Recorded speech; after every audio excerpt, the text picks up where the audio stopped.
আসসালামু আলাইকুম। আমি এখন অবস্থান করতেছি অবদায়। অবদার শেষ মুহূর্তে কাজিরহাট থেকে যে রোডটা গাজী কাকার বাড়ির সামনে দিয়ে এসে অবদায় লেগেছে সেই রোডটায়।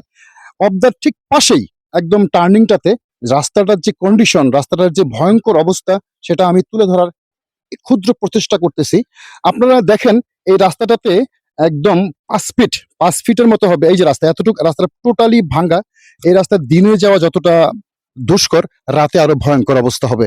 রাতে কোনো লোড গাড়ি বা রাতে কোনো মানুষ অন্ধকারে গেলে এই রাস্তা থেকে পড়ে যে কোনো মুহূর্তে বড় ধরনের দুর্ঘটনা ঘটতে পারে।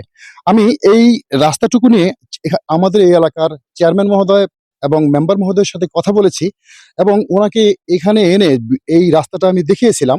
বলেছিলাম যে অতি দ্রুত এই রাস্তাটার কাজ সম্পূর্ণ করে দেন। ৩ দিন অথবা ৪ দিন হয়ে গেল। এখন পর্যন্ত এই রাস্তাটার কোনো কাজ তারা করতে পারে নাই এবং করে নাই। তো এটা যত দিন যাবে এই রাস্তাটার বেহাল দশা আরো ভয়ংকর হবে। আজকে রাতে যদি বৃষ্টি হয় তাহলে রাস্তাটা এখান থেকে ভেঙে যাবে। তাহলে থাকবে ১ ফিট অথবা ২ ফিট। ২ ফিট রাস্তা দিয়ে একটা মানুষ চলাফেরা কিভাবে করবে? এত বড় একটা রাস্তা। তো আমি এই ইউনিয়নের চেয়ারম্যান এবং এই ওয়ার্ডের যে মেম্বার আছে বিনীতভাবে অনুরোধ করব, আপনি এই রাস্তাটার বিষয়ে অবশ্যই সুদৃষ্টি দিবেন। দিয়ে এই অবদাবাসীর এই সমস্যা সমাধান করে দিয়ে আমাদের পাশে থাকবেন। ধন্যবাদ সবাইকে। আসসালামু আলাইকুম।